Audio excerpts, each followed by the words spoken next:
Was I kind of got stuck in Newfoundland, and life is just really good. It has been an eventful evening, not in a good way. And I was like, oh no. Fuck.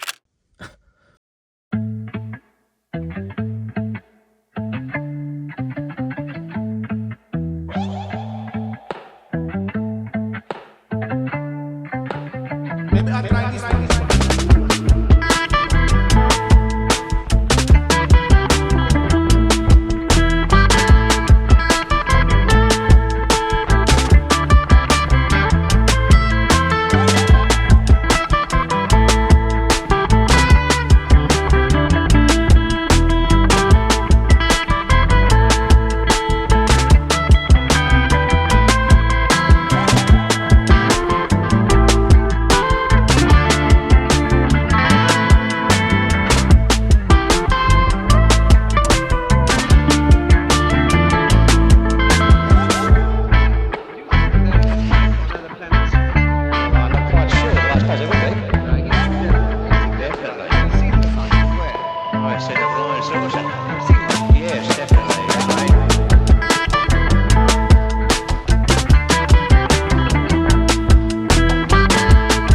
Oh, what a gorgeous little beautiful simple scene. Welcome back everyone, hope you're all doing well. We are back on the mainland. So the last episode you probably saw was me wrapping up Newfoundland, and I am back in Nova Scotia. Actually the plan was to come back to Nova Scotia and shoot Cape Breton, which is where I am standing right now, when the fall color change happened. The problem was I kind of got stuck in Newfoundland. Stuck is the wrong word, I just didn't want to leave yet. So I'm kind of actually catching the tail end of it here. There's a lot of dead trees, a lot of trees without leaves on it. However, this particular valley where you just watched me come in is still looking pretty good. And this little scene behind me is also quite nice. Now you notice I came into a cove. That's where I'm going to try to shoot sunset and sunrise. But right now the light is a bit too harsh and the sun is behind me. The cove is that way. So the light's probably not going to work for sunset until either some of the clouds catch color or something like that, because it's all in shadow right now. But what did catch my eye is this nice little composition as I was driving in. The sun is actually right above my head here. Woo, you can see it right there. And it's creating some nice sun stars. So basically I'm moving back and forth. You saw me switch from my Canon R7 with the 18-35 𝐒𝐸 on there, which is full frame equivalent of 28-55 roughly, to my R5 with my wide angle 14-35. And what I'm doing is I'm kind of moving up and then going back and forth, trying to get that nice little crisp sun star as it goes behind some of the trees. And then I'm taking a few more shots without the sun in it, kind of varying my shots a bit. The color's just really nice, the leaves on the ground are really nice, and it's just got this nice tone of overhanging yellows at the top, greens to complement it on the bottom. And the road actually, I don't know if you can tell in the video that well, you kind of can, it actually goes up, which honestly really helps because I'm trying to keep the sky out of it, but obviously that's impossible when I'm shooting that sun star. So I'm going to take a few more shots and then we're going to go over to the cove and see what we can find, get the drone up in the air. And we're going to shoot sunset tonight, sunrise tomorrow. The weather is just, it could not be better. This is just absolutely, there's just leaves falling and the birds are chirping and life is good. Thanks for tuning in. All right, take some more shots.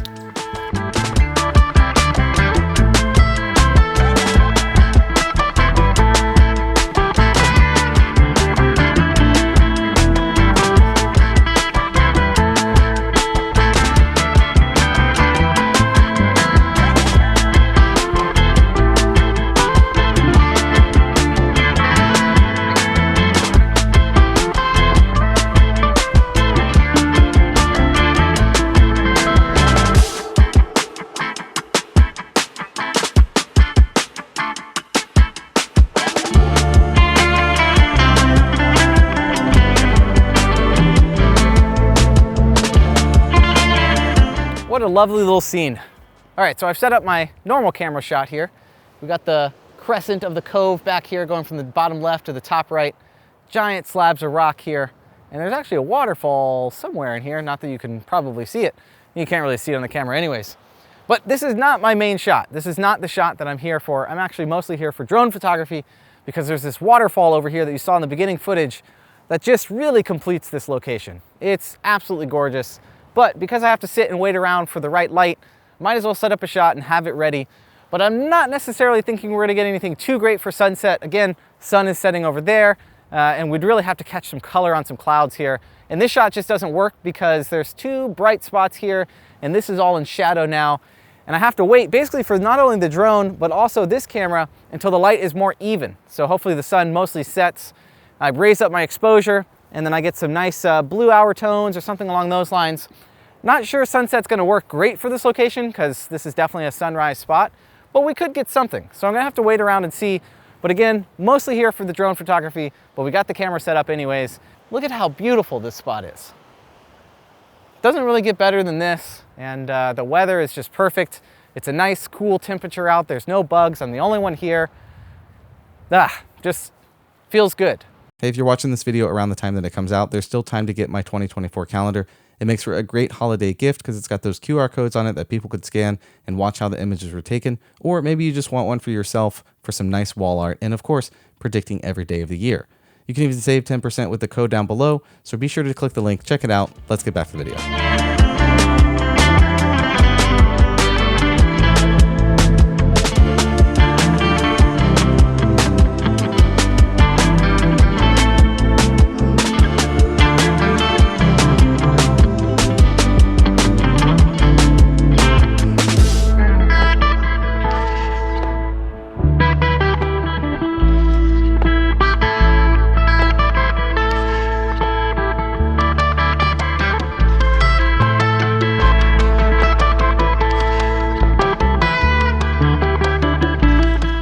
All right, I got a little bored waiting for the light, and I saw this dead tree here, caught my eye when I was over there.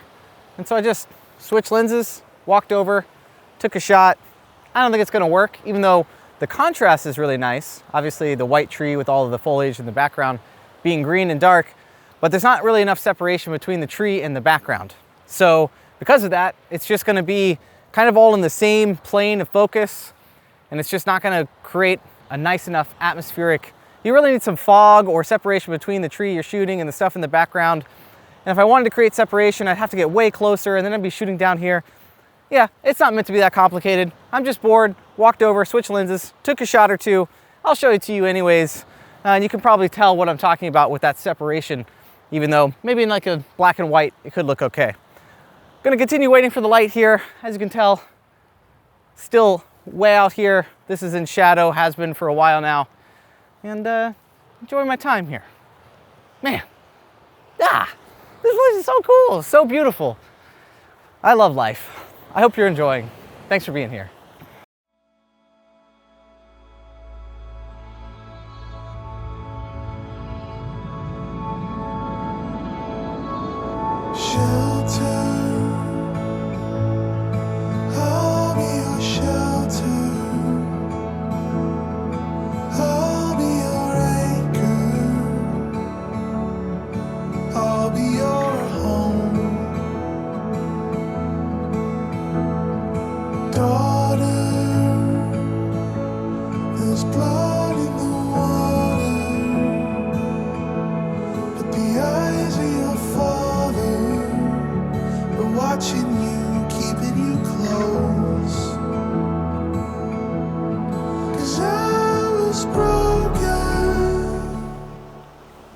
I don't really think I got anything photo-wise. Flew the drone just as expected. Everything in the foreground in shadow. Clouds in the background, too bright to really mix with the foreground. Still took a few shots, but mostly what was really important is just getting an idea for my shots in the morning. Let me stop recording on this so that I can plan my shots so that if the right light happens, I'm in the right spot at the right time during that right light. And as I said before, this is definitely a sunrise shot. All the light here would be coming up behind me and illuminating our entire scene here. Also, for this shot, if you're wondering, luck would have it that there's not a single cloud in the sky in my composition until right on the left of the frame over here. There's a lot of nice puffy pink clouds right now, but that's luck sometimes. And realistically, like I said, I'm just glad to be here. I woke up in a good mood. I'm feeling super grateful today. Life is really good. And I'm just here loving life, loving myself. And I love that I get to share it with you. And it's just everything about it. The fall color, there's smoke in the air, so it feels like there's a nice campfire smell. And life is just really good. So thank you for being here. And thanks for listening to me ramble on about photography or silly things like that. So cross your fingers for tomorrow. That's really what we're here for. And I think that as long as we get some good conditions, this place is absolutely gonna light up. We're gonna have some great stuff. So stay tuned for that. I'll see you soon.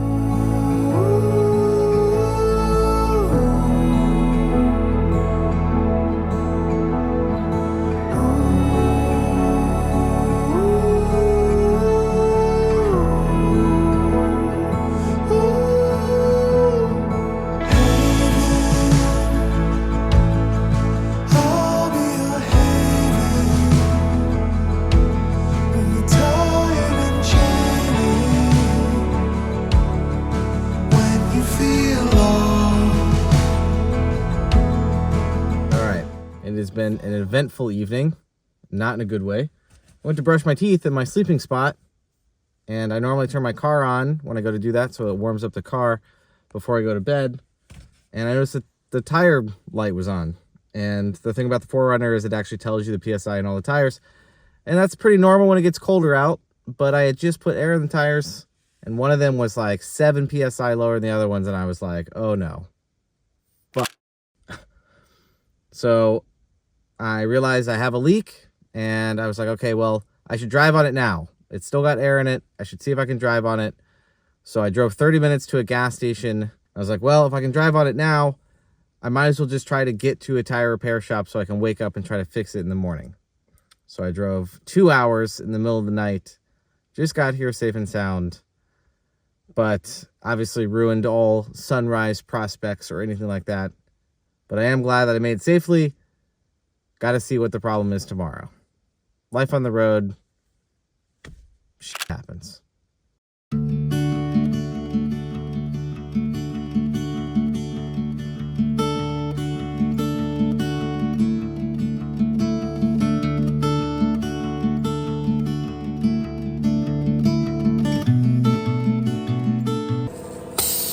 Oh, damn, it wasn't up.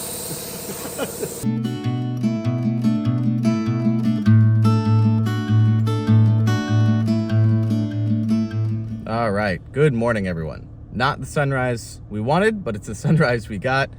Here's an update on the tire. Good news and bad news. The good news is it was just a nail. They were able to pull it out and patch it. All good. The bad news is apparently there's a second very small hole next to it that you can't patch, and I was informed that it's probably slowly going to leak, and that I will eventually need a new tire. And I'm like, well, eventually, does this mean like a day from now, 4 days? And I don't really know. So thankfully, I went to a Napa Auto Parts and got something that I should have had a long time ago, which is a tire air compressor that plugs into your cigarette outlet. I should have had that last night. I should have had that for a while. You know, you don't leave any mean comments down below. You don't knock a horse while it's already down, okay? But we have it now, and that means that if there is a slow leak, I can just do it myself, not have to worry. Honestly, I'm just so grateful that this happened here. So I've been on the road for 2.5 years, and I haven't had a single issue, knock on wood. Nothing. No tire, no engine, nothing. This was the first time. It was inevitable, and I'm really glad it happened here, because I've been in some real remote places, and the fact that I could drive on the tire last night and get here safely and just have it done. Those guys were great. I walked in before they were in open, and they got me in. Within 25 minutes, I was good to go. Super nice. Couldn't have asked for a better place. Couldn't have asked for a better situation if this was going to happen. So I'm really, really grateful for that. And at the end of the day, it's not the end of the world. If anything, I'm really just upset that I didn't get to go shoot sunrise where we were at this point. But I actually ended up driving through a bunch of stuff I wanted to see last night. So what I think I'm going to do is go back another 30 minutes and just backtrack a little bit so that I can see it, because I really want to. And there's a lot of epic storm clouds rolling through that you can see on the sun that's probably on my face. Maybe we'll find something. I don't know where the rest of the episode's going to be, but this portion of the tire fiasco is hopefully done. Hopefully. So, yeah, I'm just glad everything's okay for the most part. So, all right, let's get some coffee. Let's get moving.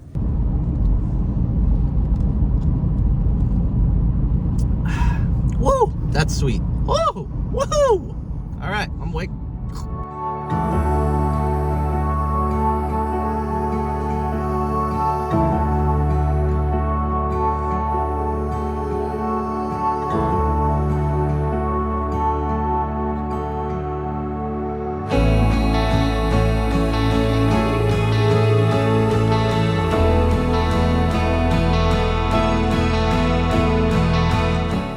I'm just on the side of the road here, as you can tell. There's not much traffic, so it's not a really big deal. But this little pond here is super still, but what I really love about it is there's all these dead trees in it that are just bright white or gray, but there's this color in the background, and some of it's reflecting in the little pond. And the contrast is just super cool. It feels super unique. And so I'm just walking around looking for just simple compositions, mirrored compositions, and kind of using that stark, almost black and white look, but with that touch of color in it.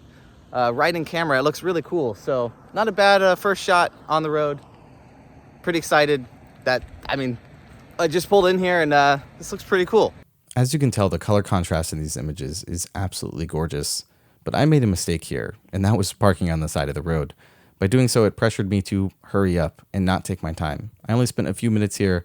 I zoomed in on my 70-200, tried to take some more intimate shots, and they just didn't work out. They're just too busy.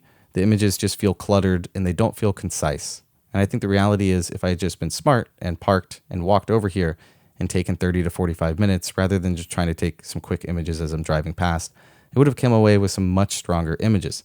I think there was a lot of potential here, and I kind of just passed by it because of the state that I was in from just fixing my tire, wanted to get moving, wanted to see other things. And I think that the reality is these would have been much stronger images if I had just taken more time, if I had just been more patient and slowed down a little bit. Overall, I still like the color and the contrast here, but I don't think I really came away with any portfolio-worthy or even presentable images. But I wanted to talk about it. I wanted to articulate how excited I was in person versus the results of the photos don't really represent how unique it felt.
Good morning, everyone. There's a bald eagle perched on this tree over here, but what really caught my eye about the composition is that I'm angled above the water, and there's just water in the background of the bald eagle. And it's this like really glassy effect because there's not much wind, and there's also just a little touch of color behind the bald eagle. I'm here in 𝐒𝐸𝐸 National Park. Well, I'm not actually in the park right now, but it's a few days later since the last time you saw me driving through the highlands during midday light. I really didn't want to end the episode on that. I wanted to get a nice sunrise or sunset. I woke up for sunrise this morning, and it was just, as 𝐒𝐸𝐸 has done, considering I was here for a month not too long ago, was socked in. But we're getting some really nice golden light now. I was just driving along. This eagle was right on this tree, so I had to stop and take some photos. I don't necessarily think they're anything crazy, but some nice light, a nice little composition behind the eagle, and he changed positions a couple times. I got a few different shots of him shooting on the R7 500mm, so 800mm equivalent with that crop sensor. Yeah, and I think this is a good image to end the episode on. So thank you for watching. Thank you for being here. Thank you for tuning in. And it's been an eventful one, that's for sure. The fact that I'm filming this in 2 different countries with the flat tire, and woo, it's been a day on this episode. It's been multiple days in real time. Anyways, thank you for being here. Hope you enjoy the images. Here's this one of the eagle, and I'll see you again soon. As always, you can like the video if you liked it. Consider subscribing if you loved it, if you're not already, which I'm pretty sure you are at this point. There's got to be some rainbows out there somewhere. We just got to go find it. Later. Words are spoken, cut me wide open, watching you, keeping you close, but I'll be